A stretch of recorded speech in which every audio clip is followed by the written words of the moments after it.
베드로전서 5장 9절에서 10절 있는 말씀입니다. 제가 읽겠습니다. 근신하라 깨어라. 너희 대적마귀가 우는 사자같이 두루 다니며 삼킬 자를 찾나니 너희는 믿음을 굳게 하여 저를 대적하라. 이는 세상에 있는 너희 형제들도 동일한 고난을 당하는 줄 알미라. 아멘. 오늘 말씀을 통해서 영적 보호색이라는 제목으로 하나님 말씀 전해드리겠습니다. 모든 새는 날개가 있습니다. 하나님이 창조하실 때 조류에는 날개를 주었습니다. 중요한 것은 날개를 갖고 있지만 아래에서 부화해서 한 번도 하늘을 향하여 날아오르지 못하는 새들이 있어요. 우리가 가장 잘 아는 타조. 타조는 날개가 얼마나 큽니까? 한번 휙 하면은 우리말로 심리도 날아갈 수 있을 만큼 강력하고 큰 날개를 갖고도 아래에서 부화하여 죽는 날까지 한 번도 날아오르지 못해요. 그런데 제가 타조만이 그런가 했는데 살펴보니까 날개를 갖고 또 한 번도 날아오르지 못한 조류가 이 지구촌에는 현재 40종류가 된다는 것입니다. 40종류. 엄청나죠. 잘 예쁜 날개를 갖고 있는 그런 새도 있고 타조같이 강력하고 비대한 날개를 갖고 있는 그런 조류도 있어요. 그런데 아래에서 부화하여 죽는 날까지 한 번도 날아오르지 못하는 그 비극의 원인이 무엇일까요? 대부분의 그 먹이 활동을 공중에서 하지 않고 땅에서 합니다.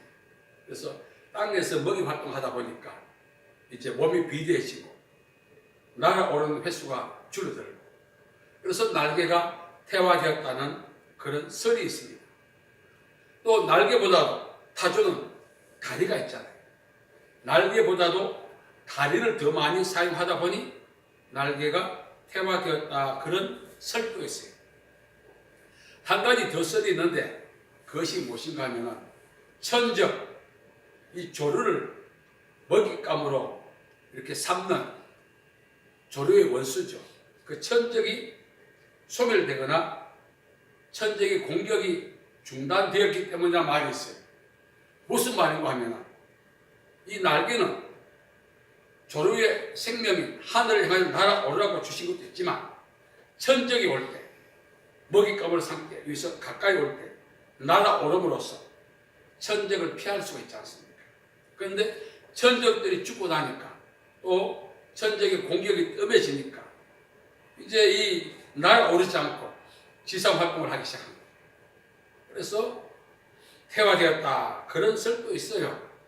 다양한 설이 있습니다.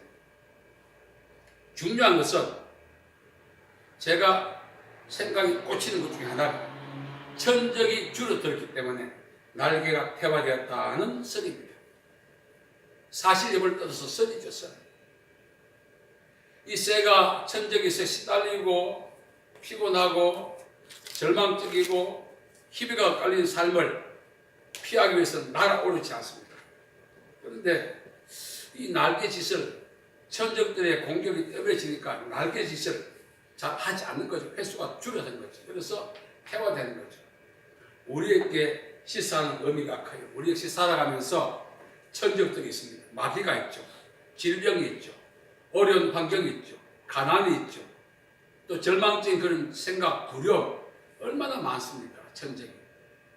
이런 천적들이 우리에게 불편하고 힘들게 하는 것만이 아니라는 것입니다. 만일 지금 지구촌에 40여 종류의 조류가 날개를 갖고도 날아오르지 못한다고 하는데 만일 그 40종류 중에 일부라도 천적들이 잡아먹기 위해서 공격했더라면 잡아먹히지 않기 위해서 날개짓을 했을 것 아니겠어요? 그러면 그만큼 날아오르지 못한 조류가 줄어들었을 것입니다. 우리가 살아가면서 힘들고 어려울 때마다 곡소리를 내는데 그 곡소리 내게 만드는 어려운 천적, 질병, 환경, 어려운 이런 것들이 우리에게 만든다는 것입니다. 어떤 분이 이제 청거를 잡아가지고 이제 산지에서 서울 이제 횟집으로 운송합니다. 청거는 잡자마자 죽고요. 성질이 급해서. 그런데 이분은 산소 공급을 별로 안 하는데도 산지에서 서울 횟집까지 청거를 한 마리도 안 죽고 운반하는 거예요. 아, 무슨 일인가 하고 비결을 모르고 답을 이야기 안 하는 거예요. 그래서 횟집 주인이 이제 청거를 이렇게 뜨고 떨처럼 뜨고 뜨다 보니 밑에 메기가 몇 마리 있더라는 것입니다. 메기가 상당히 이 청거를 좋아합니다. 청거의 천적은 메기죠. 메기를 넣었더니 메기가 청거를 먹고 배부른 거는 다 먹지 못하죠. 서너 마리 먹겠지. 그러다 메기 존재 자체가 청거들에게 위협이 되는 거예요. 그래서 먹히지 않으려고 막 그 수족 가서 막 헤엄을 치는 거예요.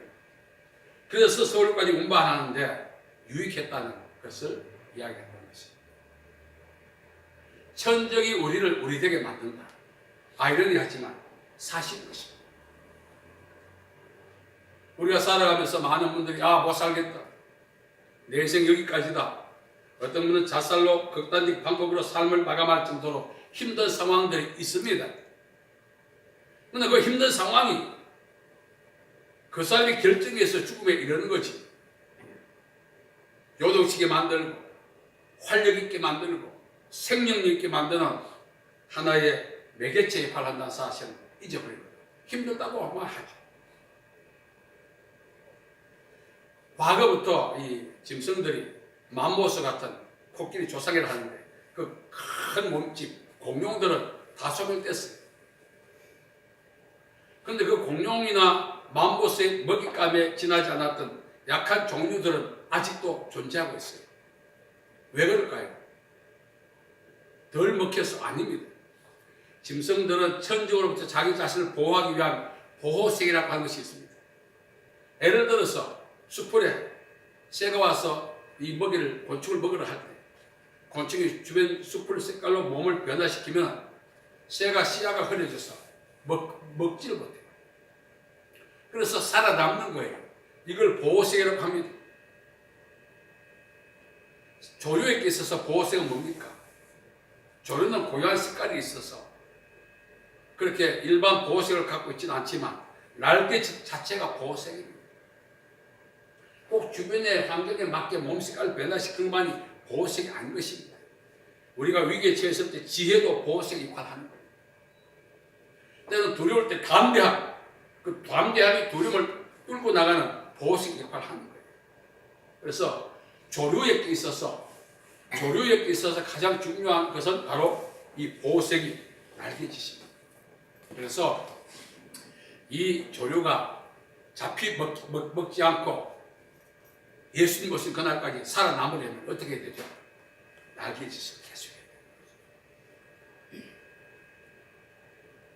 오늘 이게 제가 이렇게 보호색에 대해서 좀 살펴봤는데 이 보호색이야말로 하나님 우리를 써서 방어할 수 있는 능력이에요.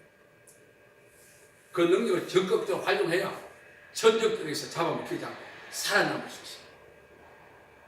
새가 아무리 먹이 활동하기 좋다고 지상생활을 한다 할지라도 그 날개짓을 계속 하지 않으면 언젠가는 천적들에게서 먹힐 날이 온다는 거죠. 원시인들 밀림에 있는 분들 보면은 날아다니는 새도 독침으로 잡아요.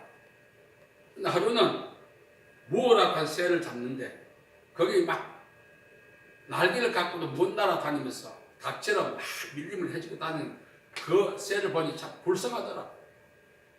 그래서 날아오르는 새도 독침을 잡는데 사람들이 딱 불렀으니까 포위당하니까 못 날아오니까 손으로 잡더라고.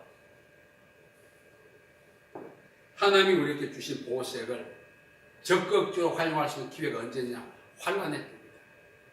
위기가 환난, 그것이 우리를 힘들게 한 것이 아니라 그 상황이 하나님이 우리에게 주신 보호색, 그것은 믿음이라고 하는 거죠.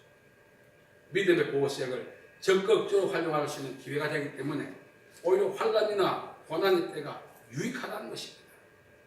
많은 분들이 살아가면서 환난과 고난이 올 때마다 절망하고 좌절하는데 그때야말로 나의 보호색을 적극적으로 활용할 수 있는 기회이기 때문에 오히려 즐거워해야 되는데 절망해야 합니다.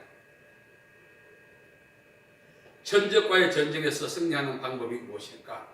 하나님이 우리 각자에게 보호색을 주었습니다. 말씀드렸죠. 조류에게는 날아오르는 것이 보호색의 역할을 해요. 우리에게는 믿음이라고 하는 것이 있습니다.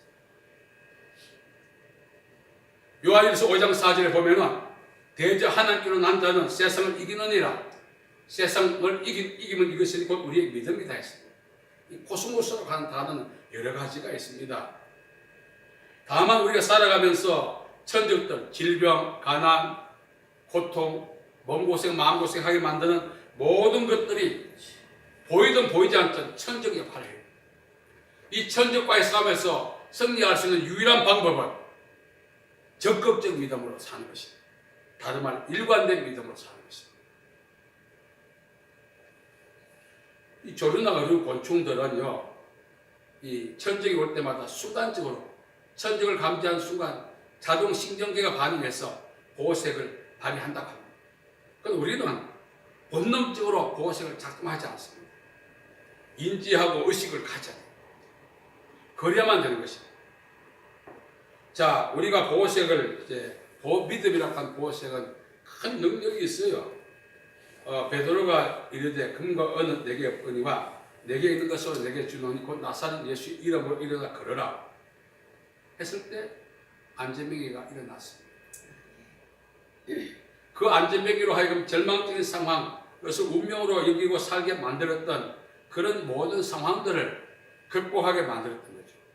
그래서 우리가 예수님의 이름을 믿음으로 선포할 때, 그때는 어떤 천적도 우리가 극복해 나갈 수 있어요. 이미 우리에게는 뱀과 정갈을 밟는 권세를 주었다고 했어요.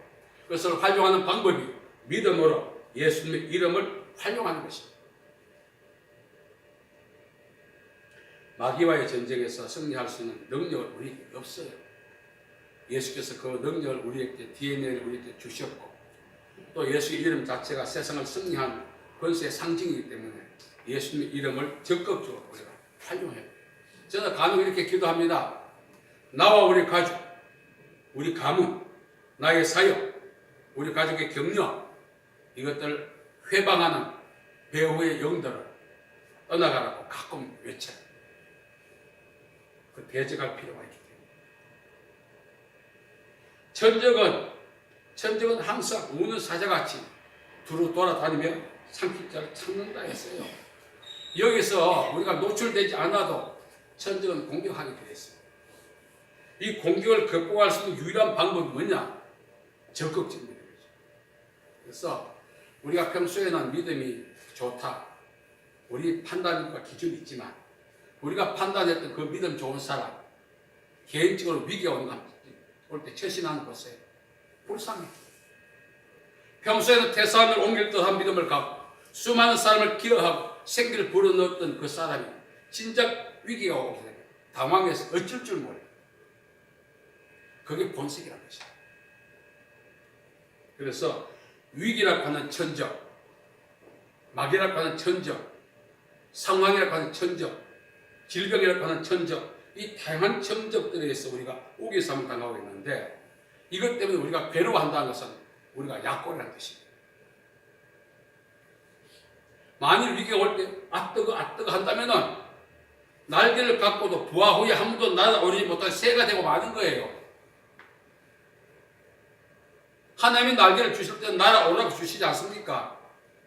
그러나 태화되어서 날아오르지 못하듯이 우리 믿음도 역시 마찬가지입니다. 환난과 위기, 절망의 때가 우리의 영적인 본색을 드러내고 또 우리의 보호색을 적극적으로 활용해서 그것들을 이길 수 있는 기회를 하나님 주시는데 우리는 아뜨거 해버려요.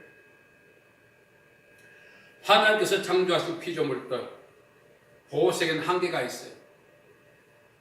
노련한 사냥꾼 천적들은요, 하늘 내셔널 지오그래픽에서 이렇게 방송한 거 봤는데, 카멜리온이 색깔 변화시켜도 그 카멜리온을 좋아하는 도마뱀이 와서 먹더라고요. 아무리 보호색을 펼쳐도 노련한 천적에 의해서는 발견될 수밖에 없고 천적이 먹잇감이 될 수밖에 없다는 사실입니다. 그러나 우리의 믿음의 그 선은 예수 그리스도의 이름은 어떤 전적이 와도 우리를 어떻게 해할 수 없어. 왜? 내가 세상을 이겼다 하시거든요. 우리가 참 오늘까지 살아오면서 다양한 천직을 만났죠. 수족다욕이라 오래 살면 살수록 욕을 많이 본다 했는데, 다른 말로 표현하면 오래 살면 살수록 천적의 공격을 많이 받았다. 이 공격으로부터 자유로울 사람 없습니다. 다만 이 공격을 적극적으로 방어하고 그것을 돌파해내느냐 그렇지 않냐에 따라서 삶의 질이 다르게 나타나게 되어 있습니다. 오늘 말씀에 보면은 믿음으로 저를 대적하고 우리의 영적인 보호색을 적극적으로 활용해요. 그럴 때 우리가 추구하는 소망의 삶을 살 수 있지. 언젠가는 지구멍에도 뱉으려고 했는데 나에게도 좋은 데도 오겠지. 기다려보세요. 어떤 날이 오지 아십니까? 기다려보면 사람들이 곡한 소리밖에 안 들리는 거 아시죠? 그래서 우리가 하나님의 말씀에서 지혜를 얻어야 됩니다. 하나님 나에게도 지구멍에 뱉을 날이 있듯이 나에게도 그 날을 주시옵소서. 막연할 수 있어요. 그 날을 만들어가야 믿음으로. 그렇게 하기 위해서 적극적인 믿음을 가져야 돼요. 그리고 예수님의 이름은 권세가 있기 때문에. 저는 사역할 때마다 여기 환자들 치유할 때 옆에 가서 가만히 있어도 환자의 몸이 막 움직이고 막 치유가 있는 거예요. 그걸 기름 부음이라고 하는 것입니다. 거기다가 예수님의 이름을 선포하면 뼈가 막 부딪히는 소리가 나요. 안에서. 만지지 않아요. 장기가 막 흔들린다. 그만큼 강력한 힘이 있더라고요. 그래서 이 믿음의 보호색은 우리 자신을 보호할 뿐만 아니라 지치고 고난 영혼에게 승리를 부르는 병든 자도 고치고 놀라운 역사가 있는 것입니다. 짐승들이 갖고 있는 보호색은 자기만 보호하십니다. 우리에게 주신 믿음의 보호색은 우리와 관계하는 모든 사람에게 영향력을 끼치게 하는 것입니다. 그래서 오늘 말씀 우리가 잘 기억하고 남은 인생을 믿음으로 살겠다 다짐하고 어떤 상황 앞에서든지 예수님의 이름으로 그걸 배척해야 돼요. 예수님께서 제자와 함께 풍랑이는 바다로 지나갈 때 제자들은 부산을 떨었지만 예수님이 일어나셔서 바람과 풍랑아 잠잠하라. 그 배후에 있는 그라사 군대 귀신도 해하게 되면서 보게 돼요. 그래서 믿음의 보호색을 적극적으로 활용하고 예수님의 이름이라고 하는 그 권세, 그것이 가장 큰 보호색입니다. 그 이름을 크게 선언하고 선포해서 삶의 장애를 극복하고 승리의 삶을 살아가기를 간절히 바랍니다. 아멘. 기도하겠습니다. 하나님 아버지, 은혜와 자비와 사랑을 감사하며 우리는 약골입니다. 주께서 십자가에서 피 흘리시고 우리를 구원하시고 또 성천하시기 전에 주셨던 은사와 능력을 인하여 감사합니다. 아멘. 이제 우리가 이 보호색을 적극적으로 활용해서 세상에서 승리의 삶을 살게 하시고 또 하나님 원하시는 영혼들 구원하는 일에 크게 쓰임받는 저희들 되게 복 주시옵소서. 아멘. 오늘 이 자리에 온 저희 모두에게 하나님 만나 주시고 우리에게 지혜를 더하시고 믿음과 용기를 더하여 주시옵소서. 믿음의 보호색, 예수 이름의 권세를 사용할 때마다 주님 손이 함께해서 역사가 일어나게 도와주옵소서. 예수님의 이름으로 기도하옵나이다. 아멘.